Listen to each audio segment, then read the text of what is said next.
सबको जय मसीह की। मैं हूं पास्टर श्याम और आपका स्वागत है होप चैनल हिंदी में। साथ ही मैं स्वागत करना चाहता हूं इस साल के दूसरे त्रिमास के सैबत स्कूल के अध्ययन में। और हम देख रहे हैं परमेश्वर के वचनों के इस अध्ययन के अंदर महान विवाद के विषय में। आज हम 9वें पाठ के अंदर आ चुके हैं और इस पाठ का जो मुख्य शीर्षक है वो है परमेश्वर की सरकार की नींव। और इसी अध्ययन के ऊपर विचार विमर्श करने के लिए आज स्टूडियो में हमारे साथ अतिथिगण है। मैं आप सबका स्वागत करता हूं। सबको जय मसीह की। मेरा नाम है Shrimati Deepika. Praise the Lord. मेरा नाम है जयंत राजन। आप सभी को प्रभु यीशु मसीह के पवित्र मधुर नाम में जय मसीह की। मेरा नाम निरुपमा वॉर्ड है। मरनाथा। मेरा नाम पास्टर आर्डन वॉर्ड है। आज के अध्ययन को शुरुआत करेंगे और इस वक्त मैं अनुरोध करना चाहता हूं श्रीमती दीपिका जी से कि वो प्रार्थना में अगुवाई करें। आइए हम सब प्रार्थना में जाएंगे। महान सामर्थी परमेश्वर, हम आपका धन्यवाद करते हैं आपकी गहरी गुण बातों के लिए पिता, जो बिना आपकी पवित्र आत्मा के हम लोग नहीं समझ सकते हैं। पिताजी होने दे मेरे परमेश्वर प्रभु जी, जब हम प्रभु अब्बा इन अध्ययनों में बढ़ रहे हैं मेरे पिता, आपकी पवित्र आत्मा की अगुवाई चाहते हैं। हमें ज्ञान और बुद्धि और विवेक से भरा हुआ मन दे, ताकि हम सब जो सीख रहे हैं पिता आपकी इच्छाओं को पूरी करें। यीशु मसीह के नाम से मांगते हैं, आमीन। बहुत बहुत धन्यवाद प्रार्थना के लिए। ये समय है कि हम अपने अध्ययन में आगे जाएंगे। आज का जो अध्ययन है, अगर हम इसके याद वचन के विषय में बात करें, इसका याद वचन आता है हमें मिलता है प्रकाशित वाक्य उसके 12वें अध्याय के 17वें वचन में। कहता है, तब अजगर स्त्री पर क्रोधित हुआ और उसकी शेष संतान से जो परमेश्वर की आज्ञाओं को मानते और यीशु की गवाही देने पर स्थिर है, लड़ने को गया और वह समुद्र के बालू पर जा खड़ा हुआ। आज ये जो वचन है, इसकी अगर हम खासियत देखें, यहां पर हम देख रहे हैं आज्ञाओं के विषय में, क्योंकि जो शेष संतान के विषय में हम यहां बात कर रहे हैं, ये बड़ा महत्वपूर्ण हम सबके लिए अध्ययन हो सकता है। क्योंकि आज जो है संसार के अंदर मसीहत बहुत फैल रही है और ये बात अच्छी है, फैलनी चाहिए, क्योंकि परमेश्वर जो है उसकी सच्चाई ही है। लेकिन इसके पीछे मैं क्षमा मांगना चाहता हूं इस बात के लिए कि जो परमेश्वर की आज्ञाएं हैं, लोग परमेश्वर की आज्ञाओं से पीछे होते जा रहे हैं, वो परमेश्वर की आज्ञाओं के साथ बिल्कुल भी नहीं चल रहे हैं। अगर हम देखते हैं यहाँ पर याकूब की पुस्तक में, अगर हम देखते हैं उसके दूसरे अध्याय के 10वें वचन में, यहाँ पर परमेश्वर का वचन कहता है, क्योंकि जो कोई सारी व्यवस्था का पालन करता है परंतु एक ही बात में चूक जाए तो वह सब बातों में दोषी ठहर चुका। देखिए, शैतान जो है, हमने जिस तरीके से पीछे भी सैबत स्कूल के अध्ययन में हमने देखा है कि जो आज्ञाएं हैं, शैतान ने अपने जो युद्ध की रणनीति को बदल लिया है। वो अब आपको मारेगा नहीं, अब आपके साथ में कुछ सतावट भी नहीं देगा, लेकिन वो कर क्या रहा है? वो कर ये रहा है कि आपको परमेश्वर की आज्ञाओं से वंचित कर रहा है, क्योंकि वो नहीं चाहता कि हम परमेश्वर की आज्ञाओं को माने और उसके साथ जो है स्वर्ग राज्य के वारिस हों। और आज के समय में पास्टर जी, अगर मैं देखें, अगर आप इंटरनेट पर आप देखें, बहुत सारे प्रचारक और बहुत सारी ऐसी शिक्षाएं आ चुकी हैं जिसमें कहा जाता है कि 10 आज्ञाओं को मानना जो है वो कोई जरूरी नहीं है। लेकिन ये सरासर गलत है। अगर हम बाइबल के पढ़ने वाले हैं, अगर हम यीशु मसीह पर विश्वास करने वाले हैं, तो मेरे बहन भाइयों, हमें आज्ञाओं को मानना बहुत जरूरी है। और इस अध्ययन के अंदर हम इसी के ऊपर चर्चा करेंगे। आइए हम चलते हैं श्रीमती दीपिका जी के पास, देखते हैं परमेश्वर का वचन क्या कहता है। पास्टर जी, आपने बहुत अच्छे वचनों से इस बात को बताया कि कैसे हमारा परमेश्वर चाहता है कि उसके राज्य की बढ़ोतरी होती रहे, उसमें किसी भी प्रकार की रुकावट ना आए। पर एक व्यक्ति है जो इस काम में रुकावट डाल रहा है, जिससे हम सब अवगत हैं। और यहाँ आज सोमवार के विषय में परमेश्वर का वचन हमें बता रहा है कि परमेश्वर के नियमों को कैसे, जो अपरिवर्तनीय है, जिनमें कोई बदलाव नहीं हो सकता, प्रिय दर्शकों, उनके माध्यम से हम कैसे परमेश्वर के इस काम को, उसकी आज्ञाओं को मान सकते हैं। हम देखेंगे मत्ती 5 के 17 और 18 में इस बात को स्पष्टता मिलती है। भजन संहिता 111 के 7 और 8 में इस बात को स्पष्ट किया गया है। यूहन्ना 5 के 3 में भी इस बात को देखा जा सकता है। एसडीए चर्च के अगर हम देखते हैं, जो प्रोटेस्टेंट सुधारक हैं, उनके नक्शे कदमों पर चलते हुए जब हम देखते हैं कि जिन्होंने परमेश्वर की कानूनों की पवित्रता को बरकरार रखा है, हम जब देखते हैं कि जॉन वेस्ली जो हैं, जो इसकी शक्तिशाली पुष्टि करते हैं कि मूसा द्वारा जब इजरायलियों के बच्चों को जो दिया गया वह अनुष्ठान या औपचारिक कानून, जिसमें सभी निषेध, आज्ञाएं और अध्यादेश शामिल थे, जो पुराने बलिदानों और मंदिरों की सेवा से संबंधित थे, जो परमेश्वर की बलिदान की रीतियां थी, उनको वास्तव में नष्ट करने के लिए आए थे। लेकिन 10 आज्ञाओं में जो निहित बातें थी, जो भविष्यवाणियां थी, उनके द्वारा वह लागू भी किए गए। नैतिक कानूनों को अगर हम देखते हैं, उन्होंने नहीं बदला। और हम देखते हैं उनके आने का उद्देश्य 10 आज्ञाओं को रद्द करना नहीं था। और जब हम देखते हैं कि ऐसा कानून जो कभी तोड़ा नहीं जा सकता, जो स्वर्ग में वफादार गवाह के रूप में मजबूती से खड़ा हुआ है, वो है ये परमेश्वर की आज्ञाएं। इस कानून का हर हिस्सा सभी मानव जातियों पर और सभी युगों के लोगों पर क्या है, लागू रहना चाहिए, क्योंकि यह समय या स्थान या बदलने के लिए उत्तरदायी नहीं है, क्योंकि किसी भी अन्य परिस्थिति पर इसे निर्भर नहीं किया जा सकता। लेकिन परमेश्वर की प्रकृति और मनुष्य की प्रकृति एक दूसरे के साथ उनके अपरिवर्तनीय संबंधों पर निर्भर है। अगर हम देखते हैं निर्गमन 34 के 5 से 7 में इस बात को स्पष्टता मिलती है। रोमियो 7 के 11 और 12 में भी इस बात को हम देख सकते हैं। क्योंकि परमेश्वर का जो कानून है वो उसके चरित्र के प्रतिलेख और सिंहासन की जो नींव और मानवता के लिए नैतिक जो आधार है, शैतान इससे नफरत करता है। और शैतान इसी को तुड़वाने के लिए आज सक्रिय रहता है कि कैसे परमेश्वर के लोगों को परमेश्वर के विरुद्ध खड़ा करे। और फिर जिस तरह से उसने चौथी आज्ञा को आज तुड़वा दिया है, प्रिय दर्शकों, हम देखते हैं कि मनुष्य को परमेश्वर के अपरिवर्तनीय आज्ञाओं से अलग किया है शैतान ने। और जब हम देखते हैं पवित्र शास्त्र के सामंजस्यपूर्ण, कड़वे और दृढ़ विरोध का रहस्य जो था, जिसमें स्वर्गीय घर में मसीह के मंत्रालय को प्रकट किया गया है, आज भी लोग कहते हैं कि हम 10 आज्ञाओं को मानने के लिए हमें बाध्य होने की कोई जरूरत नहीं है। पर परमेश्वर का वचन हमें कहता है कि जैसे हम पहले देख चुके हैं, संसारिक पवित्र स्थान जो स्वर्गीय पवित्र स्थान का एक नमूना था, जिसे हमने अभी देखा है पिछले अध्ययनों में, पृथ्वी पर ये आज्ञाएं संदूक पर जमा थी, पर आज ये आज्ञाएं स्वर्ग में मौजूद हैं, जो एक सटीक प्रतिलेख के रूप में वहां पर खड़ी हुई हैं। और यही आज्ञाएं हमारे न्याय को प्रदर्शित भी करेंगी जब हम परमेश्वर के पवित्र सिंहासन के सामने जाएंगे। प्रिय दर्शकों, यह बात इस बात को स्पष्ट कर देती है कि जिन आज्ञाओं के तहत हम चल रहे हैं, उन आज्ञाओं को हम फिर से देखेंगे। यह आज्ञाएं आज भी विराजमान है, और जब स्वर्ग में जाएंगे तो पिता के पास वही हमें आज्ञाएं भी मिलेंगी। इस बात की पुष्टि प्रकाशित वाक्य 11 के 19 पे हो जाती है। परमेश्वर आपको आशीष दे। प्रिय दर्शकों, आप कहीं मत जाइएगा, क्योंकि हमारे विचार यूं चलते रहेंगे। मिलते हैं आपसे एक छोटे से ब्रेक के बाद। प्रिय दर्शकों, आपका स्वागत है फिर से ब्रेक के बाद, और हम बात कर रहे हैं परमेश्वर के कानूनों के विषय में। पवित्र शास्त्र के अंदर जो है ये कानून जो है सटीकता के साथ रखे हुए हैं। हम देख रहे हैं जिस तरीके से श्रीमती दीपिका जी ने बताया कि प्रकाशित वाक्य 11वें अध्याय के 19वें वचन में जब हम पढ़ते हैं तो वहां पर साफ हमें पता चलता है कि जो वाचा का संदूक है ये आज स्वर्ग में है। आइए हम अपने इसी वार्तालाप को आगे बढ़ाते हैं, विचारों को, और हम चलते हैं सीधा पास्टर राजन जी के पास। जी, जैसे कि हमने अभी तक व्यवस्था के बारे में भी देखा, और व्यवस्था में एक सबसे खास व्यवस्था है जो हमें परमेश्वर से डायरेक्ट जोड़ देती है, और वो है सबत की व्यवस्था। जो चौथी आज्ञा जो है वो हमें परमेश्वर से डायरेक्ट जोड़ती है, क्योंकि वो हमारे और परमेश्वर के बीच में एक चिन्ह ठहरा है। तभी हम उस पर विश्वास करते हैं, उसके पुत्र पुत्रियां कहलाते हैं। और मंगलवार का शीर्षक भी है विश्राम दिन और व्यवस्था। जैसे कि अब अगर हम पहले स्वर्गदूत का संदेश को पढ़ें, प्रकाशित वाक्य 14 का 6-7 में पढ़ें, और अगर उत्पत्ति 2 का 1 और 3 में ही पढ़ें, तो उसमें सृष्टि, विश्राम दिन और परमेश्वर के नियम के संबंध में इसमें प्रकाश डाला गया है।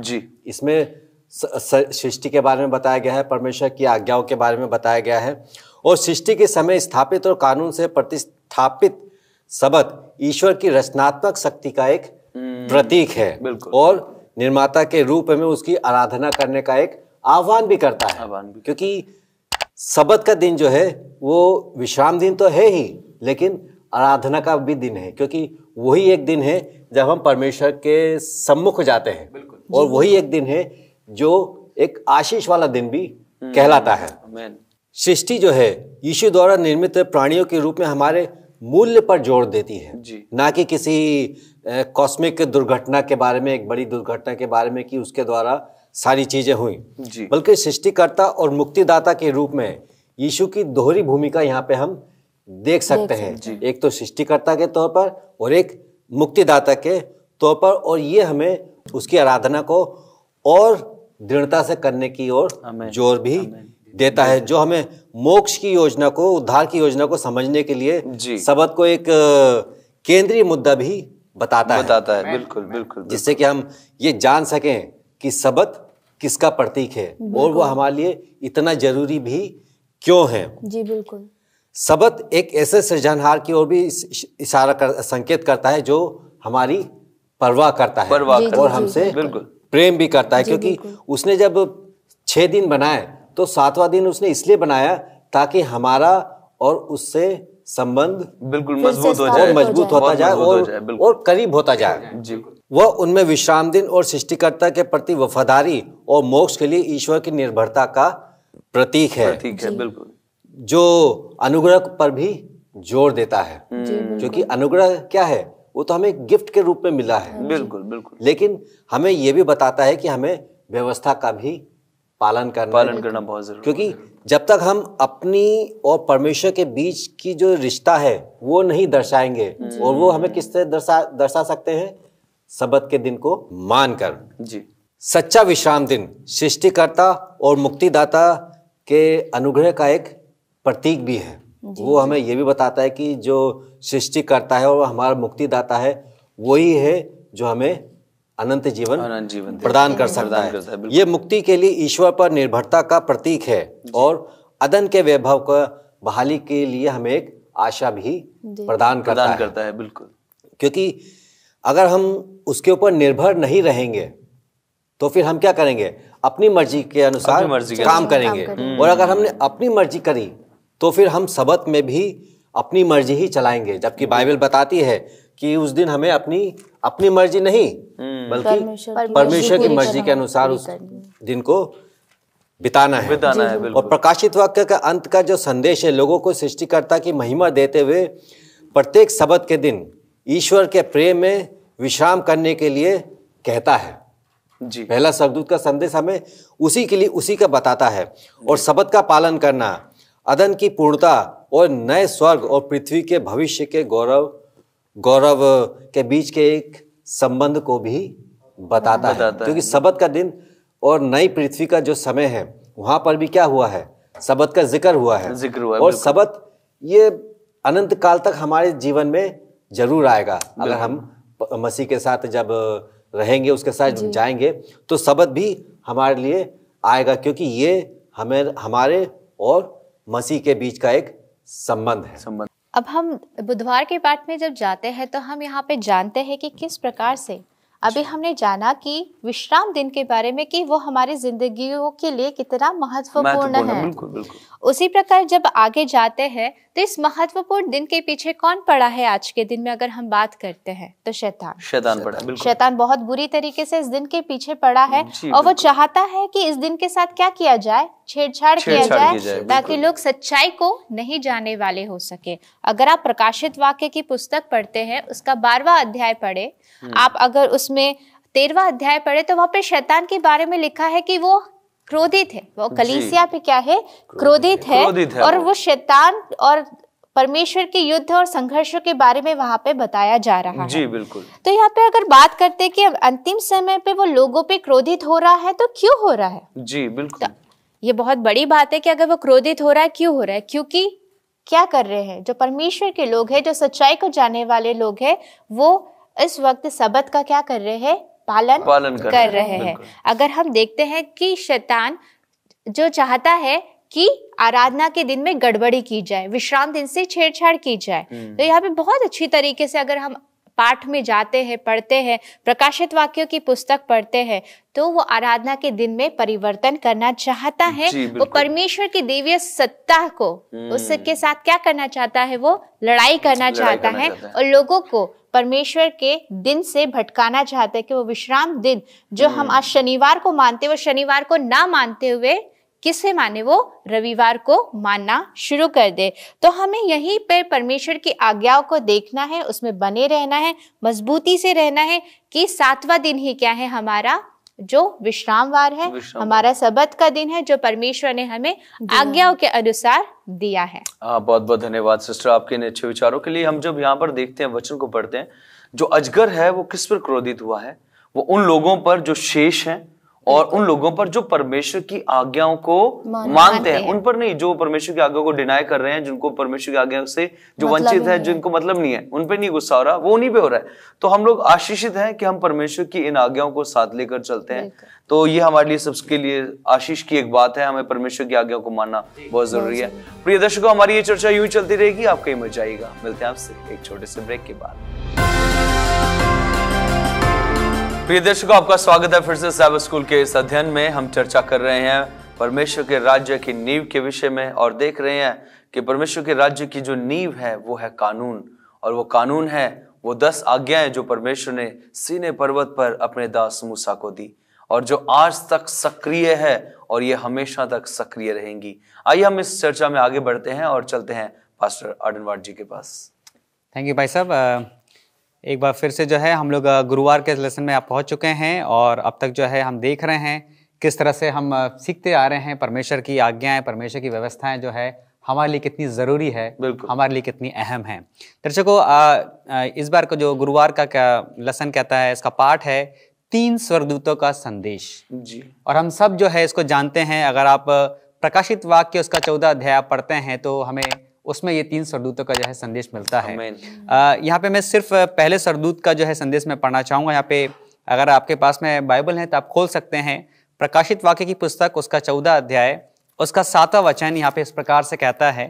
ये पहले स्वर्गदूत का जो वचन हमारे सामने है। उसने बड़े शब्द से कहा, परमेश्वर से डरो और उसकी महिमा करो, क्योंकि उसके न्याय करने का समय आ पहुंचा है, और उसका भजन करो जिसने स्वर्ग और पृथ्वी और समुद्र और जल के सोते बनाए हैं। तो परमेश्वर के वचन के पढ़े जाने पे परमेश्वर हम सभी को आशीषित करे, अनुग्रहित करे। और मेरे प्रिय, हम यहाँ पे देखते हैं, यहाँ पे साफ साफ कहता है, हमें एक चेतावनी दे रहा है, हमें एक वार्निंग दे रहा है कि अब समय क्या आ गया है, हमें परमेश्वर से डरने का समय आ गया है। क्यों परमेश्वर से डरने का समय आ गया है?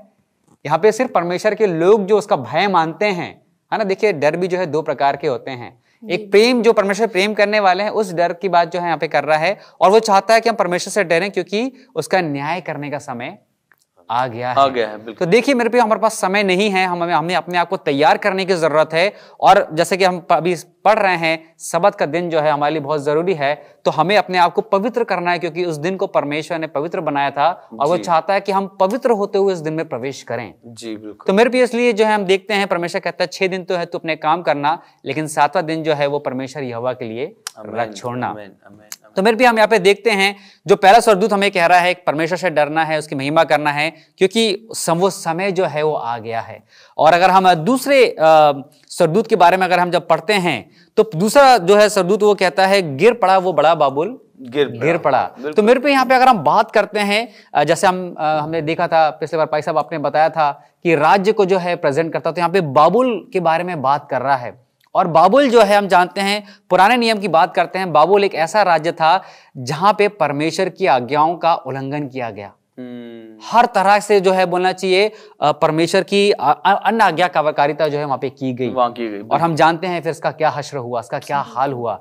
तो मेरे पे वैसे ही परमेश्वर के न्याय का दिन भी होगा। बिल्कुल। तो अब जो है परमेश्वर हमें यहाँ चेतावनी दे रहा है और हमें बता रहा है, इसलिए जो है वो चाह रहा है कि अब जो है अब हमारा उपासना जो है, या परमेश्वर के जब हम सृष्टिकर्ता के पास में आ रहे हैं, तो हमें किस तरह से उसके पास में आना है।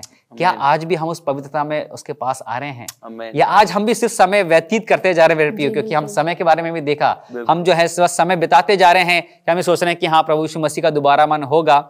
मैं भी जो हूँ अपने दादा परदादा से सुनता हुआ आ रहा हूं, तो क्या हम सिर्फ समय व्यतीत कर रहे हैं, या हम अपने आप को पवित्र कर रहे हैं? बिल्कुल, जैसा परमेश्वर चाहता है। तो मेरे प्रिय, अंत में सिर्फ एक प्रश्न जो यहाँ पे किया गया है, बहुत अच्छा प्रश्न है, और उस प्रश्न को हम ध्यान दें। यहाँ पे कहता है कि भविष्य में जो होने वाला है उसके लिए परमेश्वर आज आपके विश्वास को कैसे तैयार कर रहा है।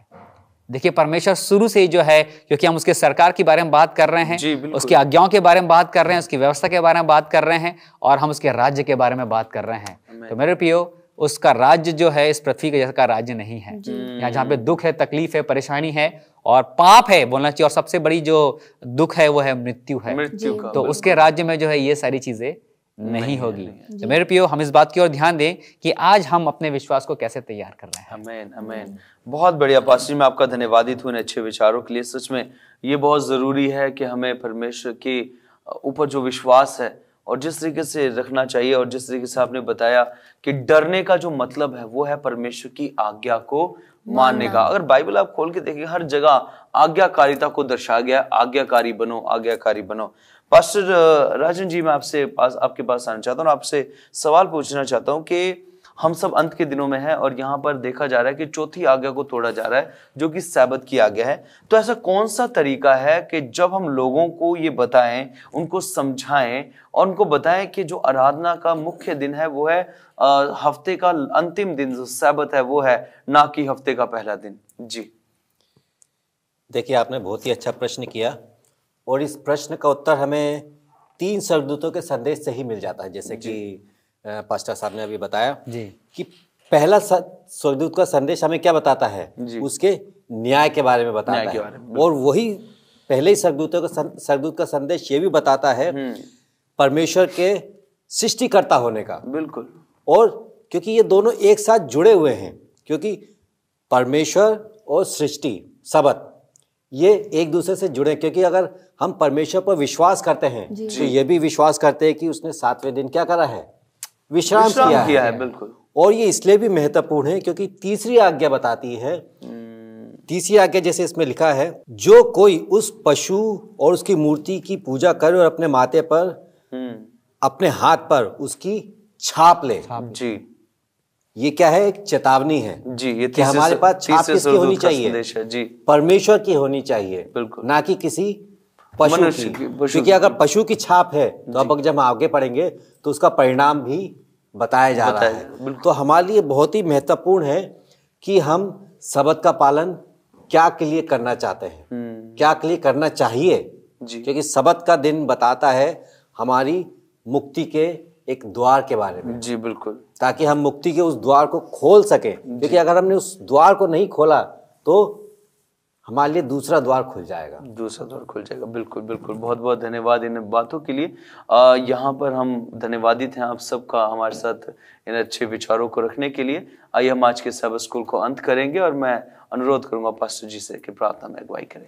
जीवित आसमानी पिता परमेश्वर, धन्यवाद करते हैं इस समय के लिए कि हमने आपकी व्यवस्था और सब्त के बारे में हमने जाना, पहचाना और उसे समझा भी। परमेश्वर, चाहते हैं कि हम आपके इस आज्ञा को और बेहतर तरीके से समझने वाले हो सकें। हमें वो प्रकाश देना परमेश्वर, ताकि हम गवाह भी बन सकें। आपके उन तीनों स्वर्गदूतों के संदेश को हम फैलाने वाले हो सकें, ताकि हर एक जन आपके उस प्रकाश को ग्रहण करने वाला और उसके अनुसार आगे बढ़ने वाला हो सके। विनती यीशु के नाम से करते हैं, आमीन। बहुत बहुत धन्यवाद आप सबका हमारे साथ स्टूडियो में जुड़ने के लिए। प्रभु आप सबको बहुत आशीष दे। और साथ में साथियों आपका भी धन्यवाद देते हैं जो आप हमारे साथ जुड़े और आपने इस अध्ययन को बड़े ध्यान से सुना है। हम आपका धन्यवादित हैं। इस अध्ययन को अपने पास ना रखें बल्कि बांटे दूसरों के साथ, ताकि हम सब आशीषित पाएं। और हम आपसे मिलते हैं अगले अध्ययन में। तब तक आप सबको जय मसीह।